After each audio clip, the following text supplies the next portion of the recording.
Hello, Internet. I can't remember what else he says. Hello, all you people watching us now.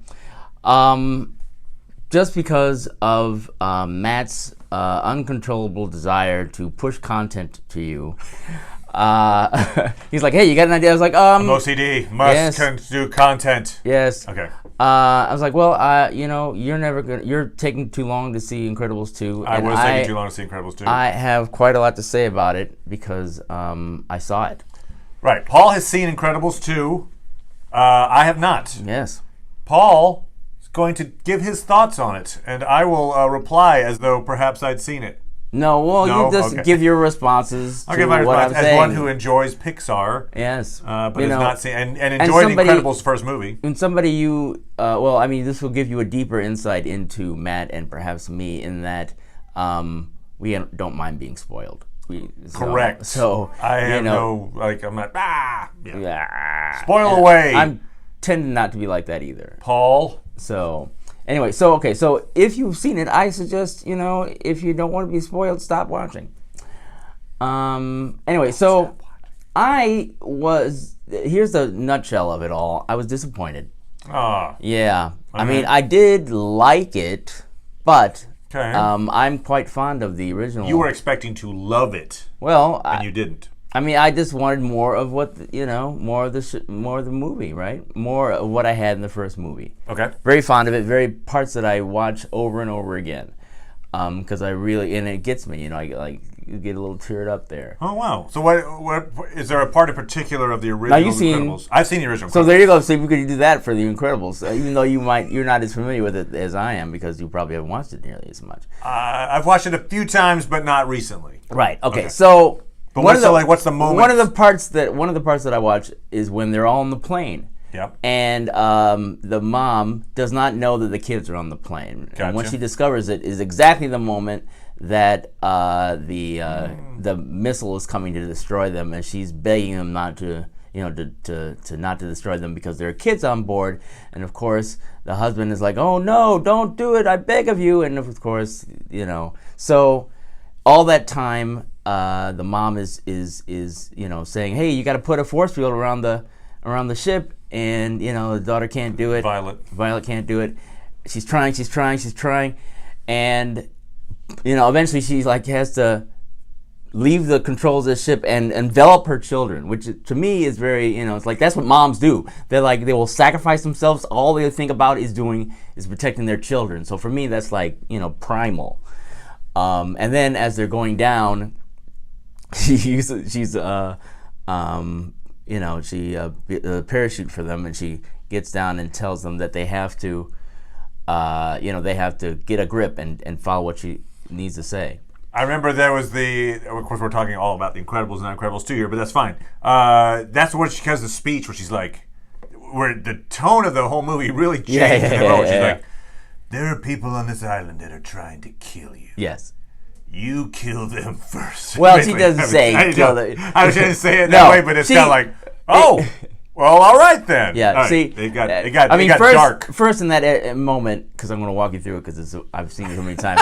First in that moment when they land in the water, she's like, you're going to get a grip. You're not going to panic the way you're like, right. And so, she slowly walks them through.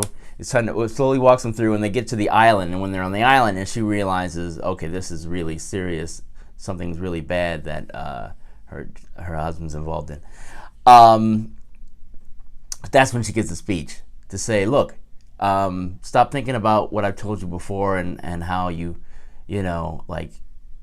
told you not to use your powers.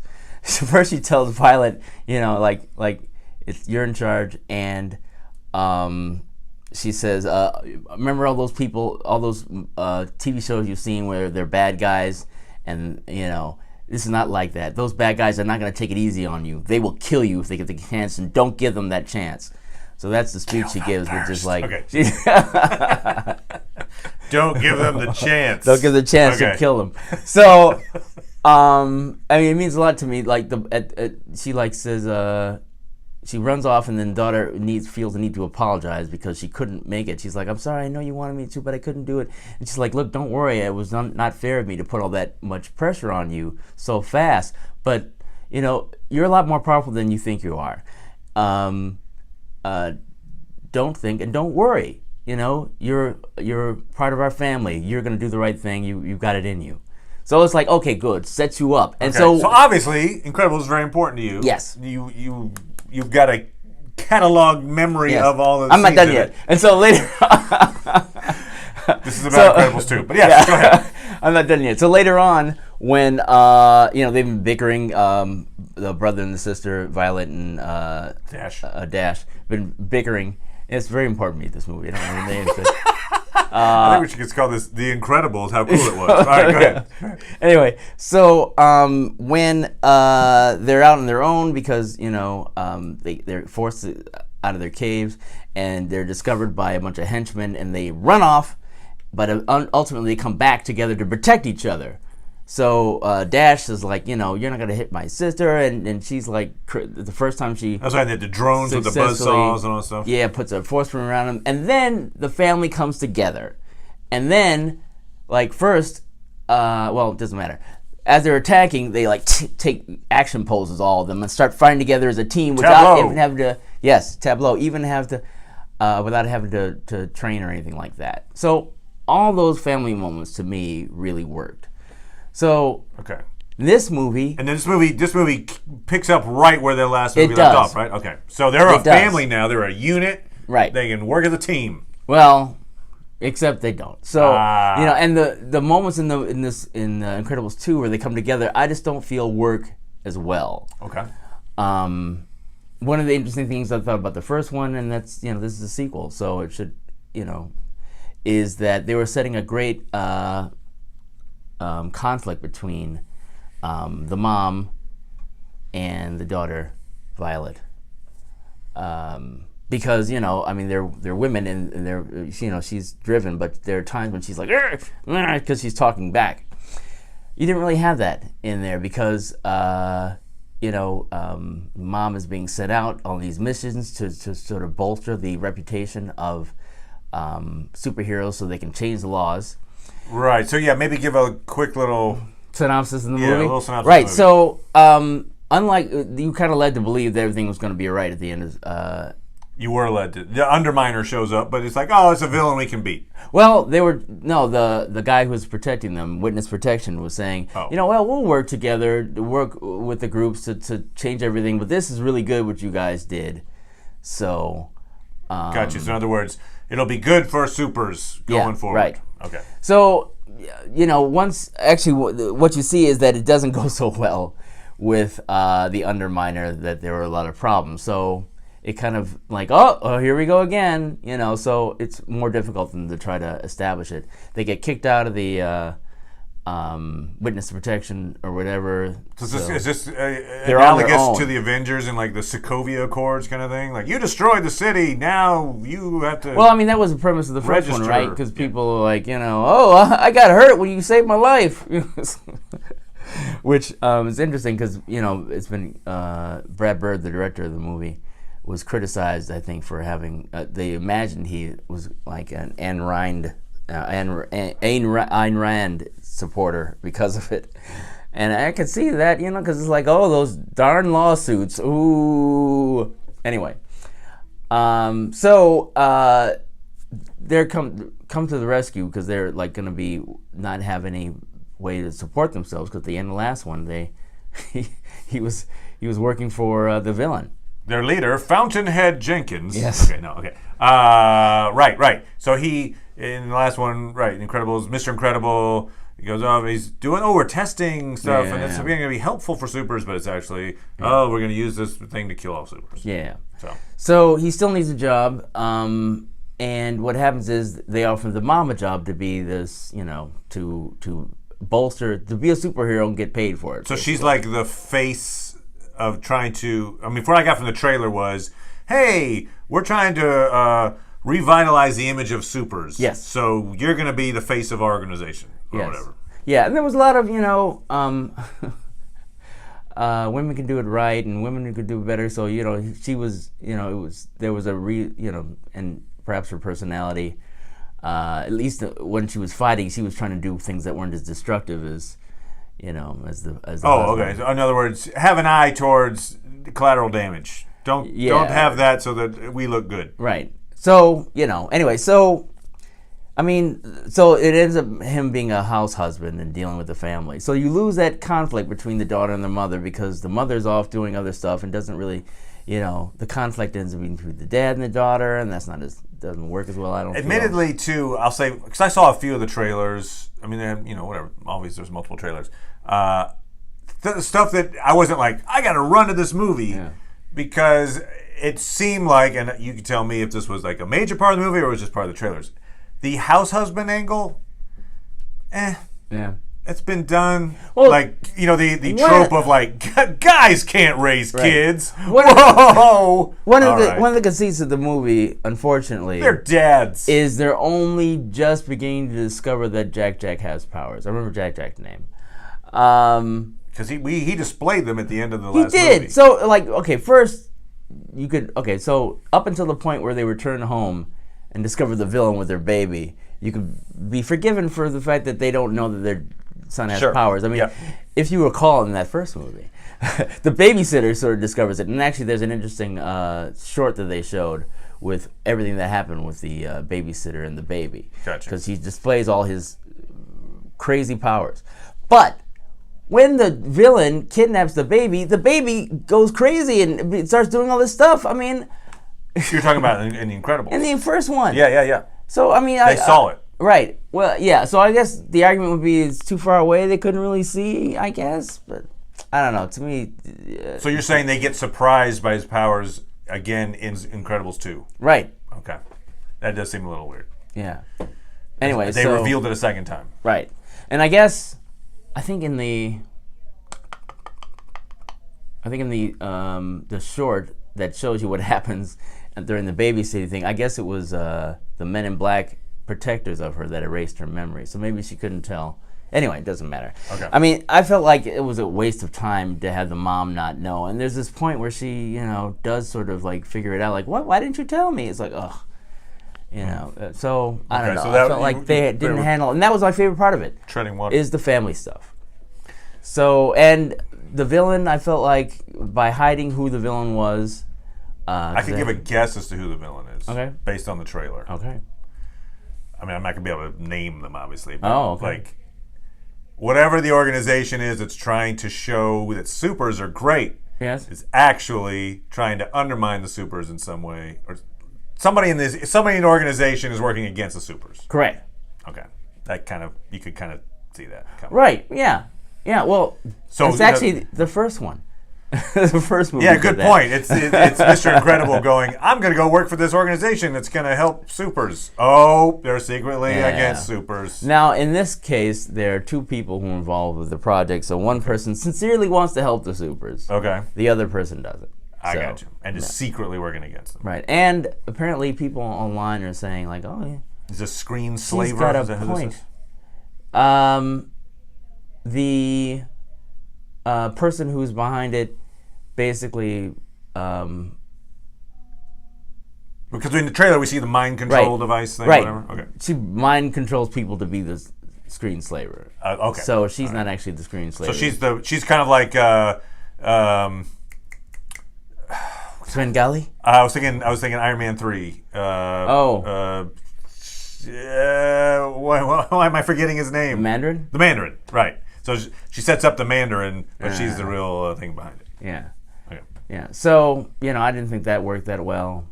And then, so it was just very disappointing. The final thing, which is okay, wait. Let me guess something else then. Oh. This is me guessing. That's what it is. Now I get to do theories! Yay! I love theories. Okay. You got to have a reason why the person is trying to undermine supers. Okay, yeah. All right, so this has got,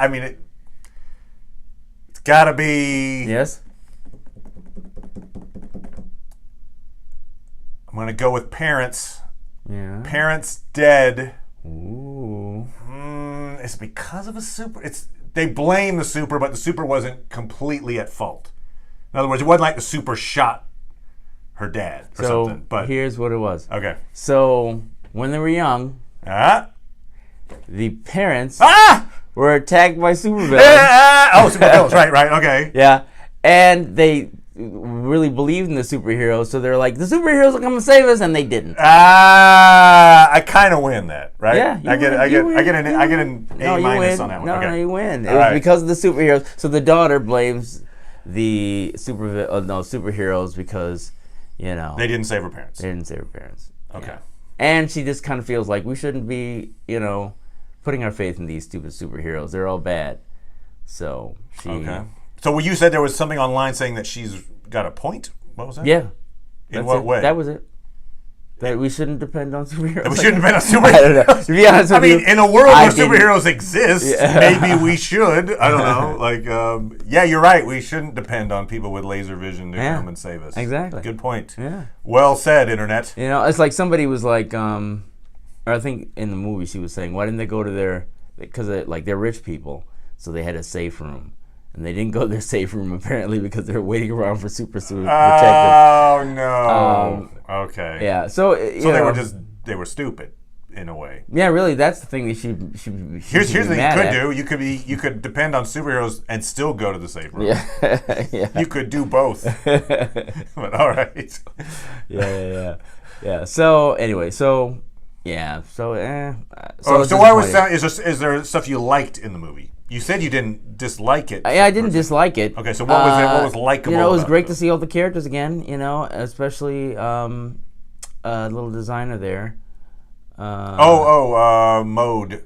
Yes, Edna Mode. Edna Mode. It was great seeing her again. Cool. She was a fun That was character. another weird thing, right? So in the first movie, in the first Talking about movie, The Incredibles. she makes all of them costumes. She makes costumes. Cool And costumes. she makes the costume for the baby, Jack, that can withstand lots of heat and lots of other stuff, which makes it seem like she knows what the powers of the baby is. So in other words, in this movie she does that. No, in the the first last one. movie she did that. She's Okay. like, here's this costume, and it can start fire and explosions and do all this sort of stuff. It's I like, forgot about what do you that. think this baby's going to go through? Well, that's what it is. She knew. It's like, it seemed like it, but in this one she's like, oh, that's weird.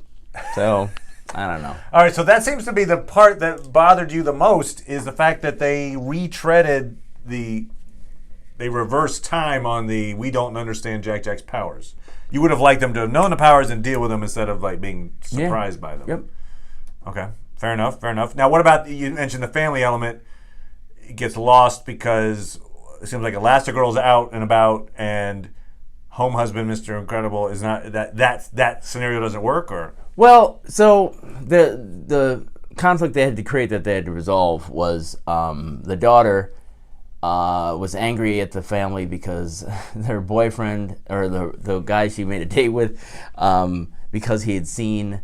Maybe it's probably the guy from The Incredibles, right? Yeah. Okay, I I remember her like, because she asked first, he was too shy to talk to him, Yeah. and then at the end of it, he asked her out on a date. Well, she made it happen. Gotcha. So with the Underminer, she ran off, and they put on uniforms and everything, and the kids saw it. So they wiped his memory. they had So a when she memory went to wipe. him, he's like, I don't know who you are, and she's like, oh, my life is ruined. So But it wasn't her dad that memory wiped him, no, but no. she was blaming the. Yeah. So then the dad tried to make it up to her by having go where the kid works, and anyway, that was just not a great. You're thinking that was maybe more a contrived situation and not something. Well, I don't think it came to anything. I mean, ultimately, he has a heart-to-heart to tell her that I'm sorry that I'm doing such a terrible job as a dad. And, she basically has to, see her father as a human and forgive him and feel like you were a great dad or whatever. But they didn't have people are trying to kill you, you should kill them first moment, is what you're saying. That moment that Paul really liked from Incredibles, they didn't have that in Incredibles 2, maybe. Yeah, learning a lot about you. Teach kids to kill strangers. I mean, they had yeah. to fight, they had to fight people. They actually had to fight supers that were mind controlled. Oh, so. mind control supers? That sounds cool. Yeah, so. Were there any of those supers, did they have interesting backstories? They had a bunch of You didn't learn that much about them. They had their own individual powers. Okay. There was one character who seemed like he was rather old, but I forget his power. He had some weird power though, but it was funny. Okay. Yeah. What are some of the comedic beats that worked? Because at its heart, Incredibles 2, Incredibles had a lot of funny moments. Yes, that's true. What was there? Were there some good comedic gems in Incredibles 2? There must have been. Okay. There were times when I laughed. Like I said, I liked Edna Mode and what she was doing and everything, right. and Frozone had, it was a good scene. And they had little character bits or whatever. So did they leave off? Obviously, after Incredibles, they left off with the Underminer. Do they leave off with we're in the middle of a thing, and there's going to be an Incredibles 3 that has this thing? Oh no. I don't remember that. Did it? I mean, in other words, did it end and then everybody's fine, or did it end in the middle of a crisis? I mean, they probably. I'm pretty sure they. The laws are fixed or whatever, and they foil the plan of the bad guys. So supers are okay, and they send them to jail or send her to jail anyway because the brother didn't know. Oh sure. Yeah, and so So the story did have just an end, and then that was it. But can you imagine there will be an Incredibles 3? I don't know. Oh, really? I think they've left it room open for it, but I feel like, listen to Brad Bird, he's not necessarily interested in doing it. Or at least, maybe he's waiting for a story to come to him. Okay.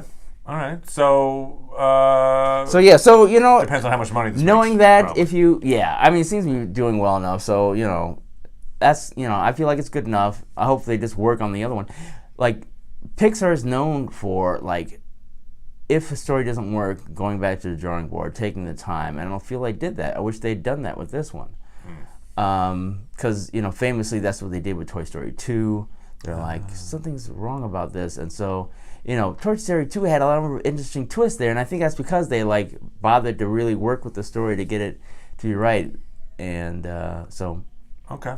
Yeah, you trust Pixar, generally speaking. I mean, their quality is consistently high. Yeah. So